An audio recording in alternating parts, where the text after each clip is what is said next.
The topic of equilibrium. This is what ionic equilibrium. Ionic equilibrium once again बहुत ही important topic है equilibrium का, और जहाँ से जो है different concept, variety of concept और बहुत ही खूबसूरत जो है वो क्वेश्चन यहाँ से पूछे जाते हैं और बनते भी हैं। अगर जो है आप जो है वो क्लियरली इसको जो है वो पढ़ रहे हो, कंटिन्यूटी को मेंटेन कर रहे हो, तो इससे कोई भी क्वेश्चन जो है आपसे छूटेंगे नहीं। हाँ, लेकिन ध्यान रखना पड़ता है कि हम जो है वो हर कॉन्सेप्ट को जो है वो अच्छे तरीके से समझें, और कोई अगर डाउट है तो फिर आप पूछोगे। आयनिक इक्विलिब्रियम समझने से पहले मैं आप लोगों को कुछ बातें बताऊं, कुछ कॉन्सेप्ट बताऊं, एंड फिर से जो है एक्चुअली हम लोग को जो पढ़ना है उसकी तरफ आएंगे। हम लोग को यहाँ पे पढ़ना है एसिड बेस कॉन्सेप्ट से इस चैप्टर को स्टार्ट करना है, लेकिन मैं आयनिक इक्विलिब्रियम क्यों पढ़ा रहा हूँ, आयंस के द्वारा इक्विलिब्रियम कैसे प्रोवाइड किया जाता है, कैसे आयंस इक्विलिब्रियम को एग्जिस्ट करते हैं, ये सब चीजें हम लोग देखेंगे। देखिए आयनिक इक्विलिब्रियम में सबसे पहले कॉन्सेप्ट आता है जिसे हम लोग कहते हैं Arrhenius concept of Arrhenius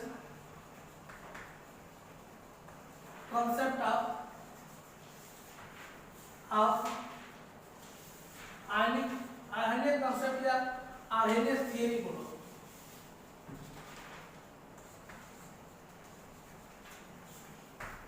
Arrhenius theory, Arrhenius के अकॉर्डिंग सबसे पहला, अगर मान लो कि हमारे पास कोई सॉल्यूशन है और सॉल्यूशन में हमने कोई ऐसा इलेक्ट्रोलाइट्स रखा जो आयंस के फॉर्म में है। अब इसके लिए सपोज कर लीजिए कि हो सकता है कि मैंने सोडियम क्लोराइड ले लिया, या हो सकता है कि मैं दूसरा कोई भी ए और बी ले लिया।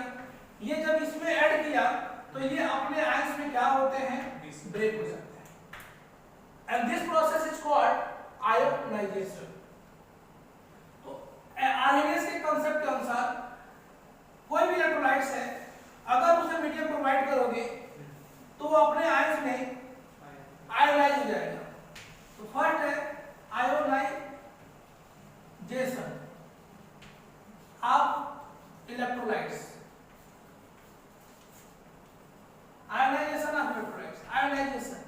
Ionisation is spontaneous process.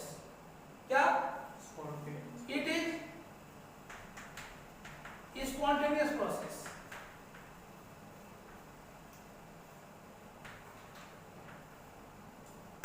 It is a spontaneous process. Whenever any electrolytes is added into the aqueous medium, they undergo ionization into their ion, and this process is ionization.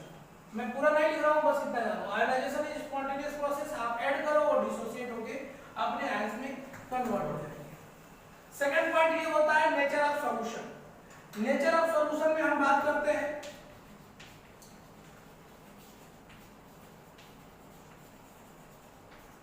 what is the nature of the solution? Actually nature of the solution is electrically neutral, neutral in nature। ये neutral in nature कैसे होते हैं कि अगर हम जो है वो किसी इलेक्ट्रोलाइट्स को एक्वस मीडियम में डाल रहे हैं, ऐड कर रहे हैं, तो होगा क्या कि जितने पॉजिटिव आयन होंगे उतने ही जो होंगे वो क्या होगा, नेगेटिव आयन होंगे। तो nature of solution is neutral in nature. In nature, as number of charge, positive charge in on cation, and number of negative charge on anion remain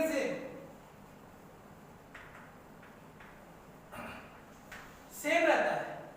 और मैंने बताया कि स्पॉन्टेनियस प्रोसेस है, तो अगर इसको ऐड करोगे किसी इलेक्ट्रोलाइट्स को तो वो आयोनाइज हो जाएगा अपने आयंस में। ओके, ये तो फर्स्ट पॉइंट हुआ, ये सेकंड पॉइंट हुआ। थर्ड पॉइंट की बात अगर मैं करूं तो थर्ड पॉइंट आप लोग देखोगे रिवर्सिबल नेचर।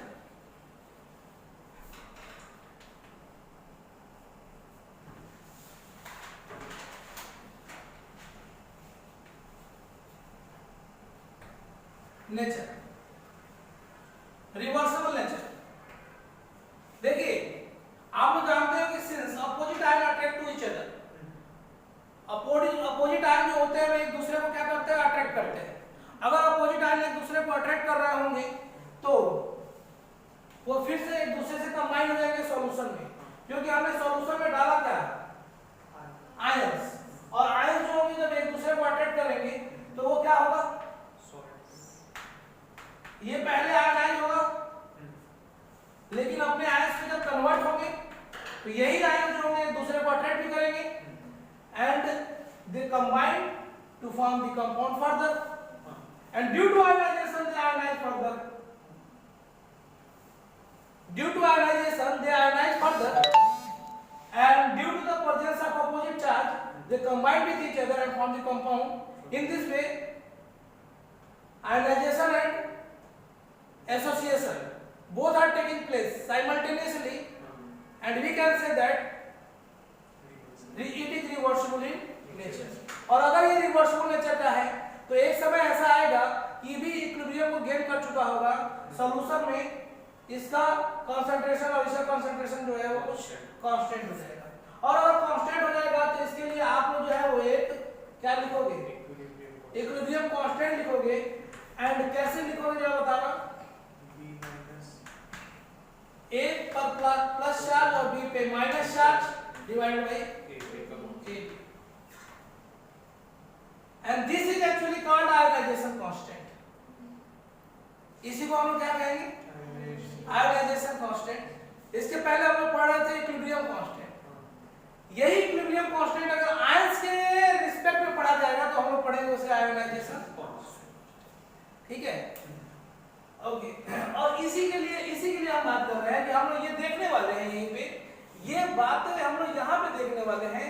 और अगर हम लोग ये देख पा रहे हैं कि आयंस भी जो है इक्विलिब्रियम को अप्रोच करते हैं तो आयंस के अंदर भी इक्विलिब्रियम होगा, फिर हमें आयंस के लिए अलग से पढ़ना पड़ेगा क्या, आयनिक इक्विलिब्रियम, ठीक है, जिसमें आयंस ही इन्वॉल्व होंगे, okay.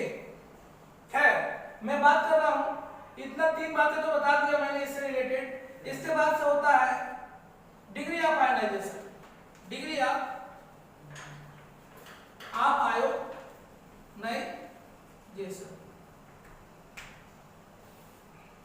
Degree of ionization is what?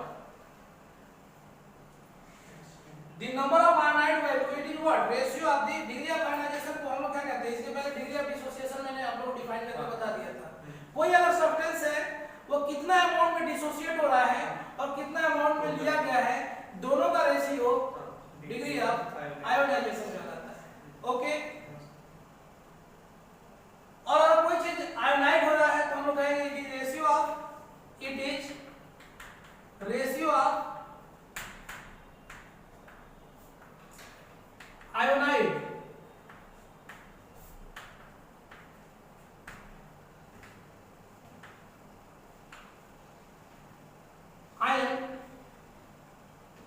ionide amount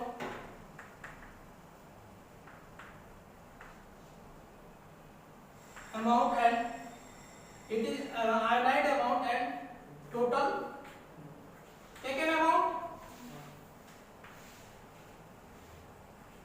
of electrolytes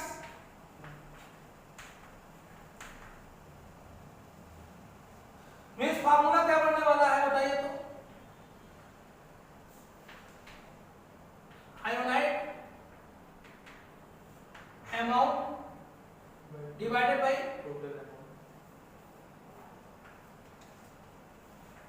and total taken amount,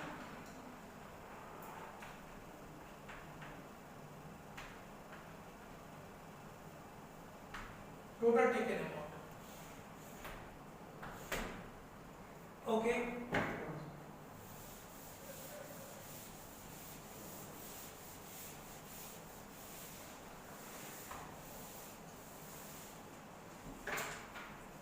and next and last fourth point होता है ट्रांसपोर्टेशन ऑफ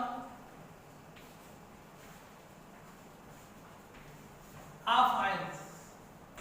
आयंस का ट्रांसपोर्टेशन मींस व्हाट, एक जगह से दूसरी जगह जाना, और एक जगह से दूसरी जगह जाएगा तो जाने के लिए आयंस को अट्रैक्ट करने वाला कोई होना चाहिए। मान लीजिए कि हमारे पास कोई एक ऐसा सेल है जिसमें दो अलग अलग इलेक्ट्रोड रखे गए हैं। एक इलेक्ट्रोड जो है वो पॉजिटिव टर्मिनल है एंड दूसरा इलेक्ट्रोड जो है वो निगेटिव टर्मिनल है। इन दोनों में मैंने डाल दिया क्या, सोडियम क्लोराइड। इसमें मैंने डाल दिया क्या, sodium chloride.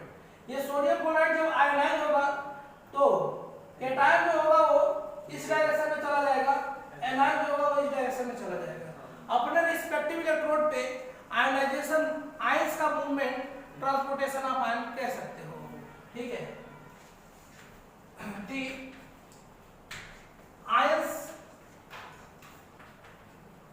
Ions of electrolytes migrate toward their respective what electrode,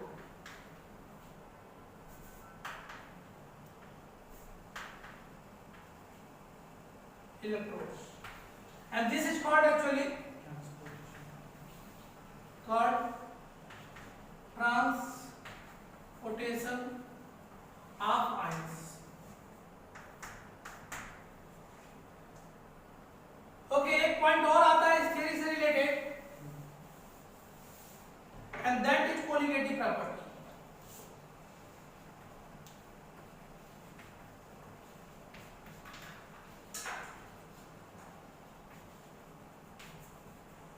colligative property क्या होता है? कोलिगेटिव प्रॉपर्टी ये आप क्लास 12 में जाओगे तो एक चैप्टर है, चैप्टर मिलेगा सॉल्यूशन। ठीक है, सॉल्यूशन में आप लोगों को ये कोलिगेटिव प्रॉपर्टी डिटेल्स में पढ़ने के लिए मिलता है। फिलहाल के लिए मैं इतना बता दूं कि कोई भी ऐसी प्रॉपर्टी जो नंबर ऑफ आयंस पे, नंबर ऑफ पार्टिकल पे डिपेंड करते हैं, मॉलिक्यूल पे डिपेंड करते हैं ओनली, नॉट नेचर। मॉलिक्यूल का या पार्टिकल का नेचर कैसा है सॉल्यूशन में उसके ऊपर नहीं, बल्कि इस बात पे डिपेंड करते हैं कि नंबर ऑफ आयंस या मॉलिक्यूल या क्या नाम है पार्टिकल्स कितने हैं, इस बात पे डिपेंड करेगा। एंड कोलिगेटिव प्रॉपर्टी जो होता है वो नंबर ऑफ पार्टिकल पे डिपेंड करता है। और जब किसी आप इलेक्ट्रोलाइट्स को एक्वस मीडियम में ऐड करोगे तो नो डाउट इलेक्ट्रोलाइट्स अपने आयंस में टूटेंगे और 1 से 2, 2 से 3 ऐसा हो जाएगा। जैसे सोडियम क्लोराइड अगर है, अगर इसको वाटर में ऐड करोगे तो ये सोडियम आयन भी प्रोवाइड करेगा, क्लोराइड आयन भी प्रोवाइड करेगा। और मैंने आप लोगों को 1 मोल अगर दे दिया, 1 मोल सोडियम क्लोराइड है तो 1 मोल सोडियम आयन देगा and 1 mole chloride ion provide करेगा। It means total number of particle हो जाएंगे 2 मोल। तो हम इनडायरेक्ट या डायरेक्ट रूप से ये कह सकते हैं कि whenever the electrolytes are added into the solution, the number of particles are increased, and if number of particles increased, the colligative property will also be increased. तो colligative property जो होती है वह increase हो जाता है। It increases due to addition of electrolytes.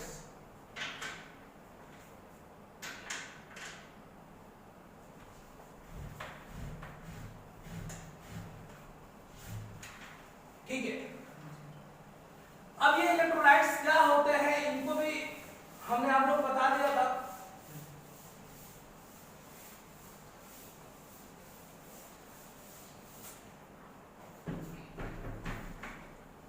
एक बार फिर से देख लेते हैं type of electrolytes. Type of electrolytes,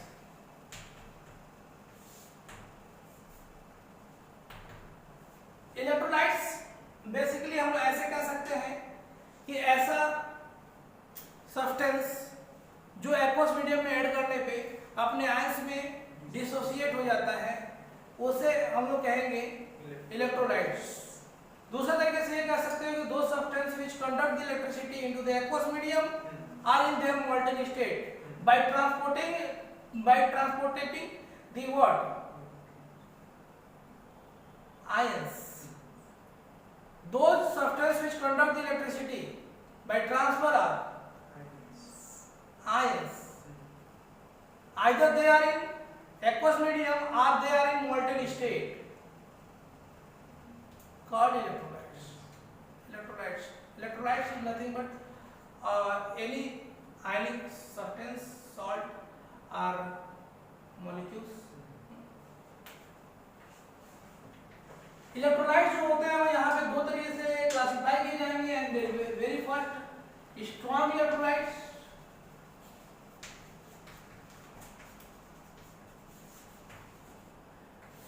those electrolytes which 100% dissociate into their ion is called strong electrolytes. Those electrolytes which 100% ionide into their ion. Those electrolytes which 100% ionide into their ion, their respective ion, called strong electrolytes. अब example के लिए, इसके लिए बहुत सारे example तो मैं आपको बता सकता हूं। जितने भी स्ट्रॉन्ग बेस है, क्या स्ट्रॉन्ग बेस है, पहचानने का तरीका मैंने बताया था कि फर्स्ट या सेकंड ग्रुप के एलिमेंट के साथ अगर जो है लगा हुआ है क्या OH, तो ये स्ट्रॉन्ग। अगर फर्स्ट या सेकंड ग्रुप के साथ लगा हुआ है OH, तो इसे हम लोग कहेंगे स्ट्रॉन्ग बेस। अगर स्ट्रॉन्ग एसिड ले लें, इसके लिए पहचानने का तरीका बता दिया था। बहुत सारे एसिड ऐसे बताए थे जो वीक थे,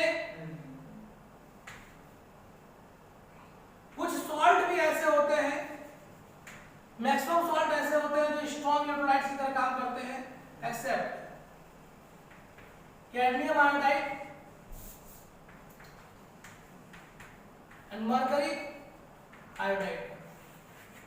कैडमियम आयोडाइड और मरकरी आयोडाइड को छोड़ के maximum most of the salt strong behaviour show करते हैं। सेकंड पॉइंट जो होगा वह होगा weak electrolytes. Those electrolytes which do not 100% ionide into their respective ions, you कह दो कि the energy is required to dissociate 100% or completely is called weak electrolytes. जिसको डिसोसिएट करने के लिए, जिसको तोड़ने के लिए, जिसको उसके आयंस में कंप्लीटली आयनाइज करने के लिए अगर एक्स्ट्रा एनर्जी प्रोवाइड करने की जरूरत पड़े तो वो वीक है ना? समझ आ रही है? ओके।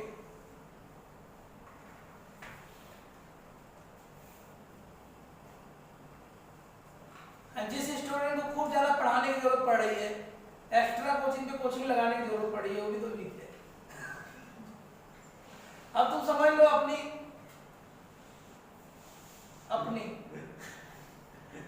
है ना?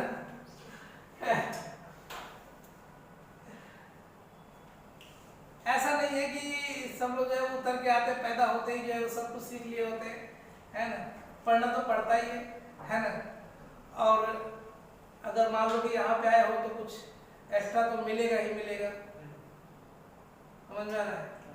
हाँ, ये अलग बात है कि जो है वो पढ़ाने के बाद भी जो है वो नंबर नहीं ला रहे हैं, जाके सो जा रहे हैं, तो फिर उसके लिए तो अलग से डांटना, पीटना, मारना, गाली देना, जो भी मन करे वो करना पड़ता है ना? हाँ, लातों के भूत जो है क्या कहते हैं उसे, बातों से नहीं मानते हैं, वो वाला काम करना पड़ता है। इसका मतलब ये है कि at that condition you are be, लातों को भूत बातों से नहीं मानते, बातों से आप मानते ही नहीं हो तो लातों से समझाना पड़ता है ना। हालांकि ऐसा नहीं है ना, मम्मी पापा मारते कूटते हैं ना, कुटाई होती है कि नहीं तुम लोग की? कभी नहीं कुटाई होती है, तुम्हारी होती है परिस्मिता, है ना? उधर एक भी नहीं, उधर किसी का नहीं होता है। ये तो बड़े हो गए ना, ये तो इनको क्या मतलब, इनको फर्क ही नहीं पड़ेगा मार खाएंगे तो इसलिए इनको मम्मी पापा मारते नहीं होंगे। मतलब तुम्हारी पिटाई होती है ना, कैसे ले देना था तू ऐसे बेलन से तो अच्छा लगता है।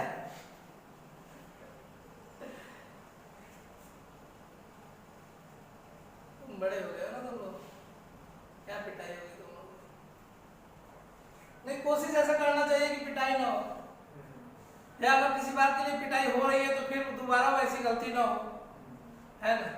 और तुम्हारी पिटाई नहीं होती है ना मनीषा, तो तुम्हारे मम्मी पापा से मैं बोलूंगा, पढ़ने में बहुत कमजोर है, इसको रोज जो है कूटिए, फिर कुटाई होगी, ठीक है? निदान तुम्हारे लिए मैं बोल दूं, पर इसमें तो कुटाती रहती है तो इनको बोलने की जरूरत नहीं है। कुटाना मतलब जानते हो, पैर से कुटाई होती है कि हाथ से?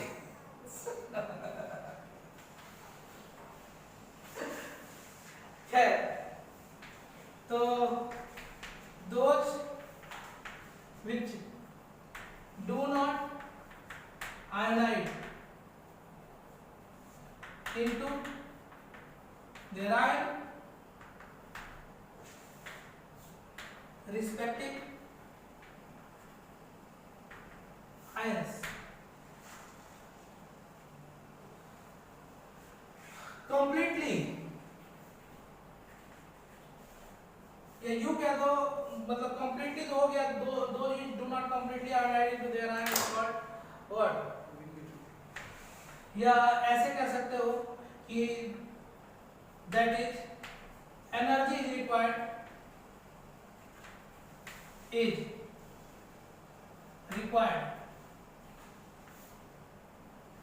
टू आयोनाइज देम, उनको आयनाइज करने के लिए एनर्जी की जरूरत। ओके, कोई दिक्कत?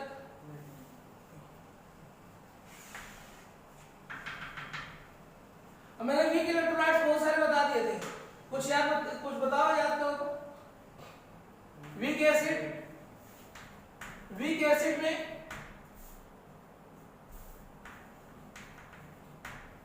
Weak acid hydrogen fluoride, H2S, H2CO3, HCl और H3PO4, और बता दो जितने भी ऑर्गेनिक एसिड है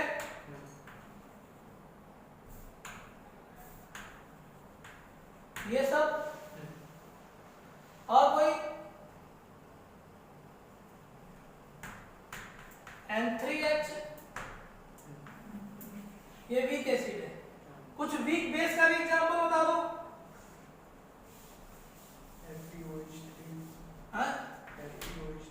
हाँ, FeOH का ट्राइस, और क्या? कॉपर का हाइड्रोक्साइड, अमोनिया का हाइड्रोक्साइड, एल्युमिनियम का हाइड्रोक्साइड। तो these are the different type of the what? Electrolytes, जो कि आप लोग बचपन में भी पढ़ चुके हो, फिर दोबारा 55 में भी पढ़ रहे हो।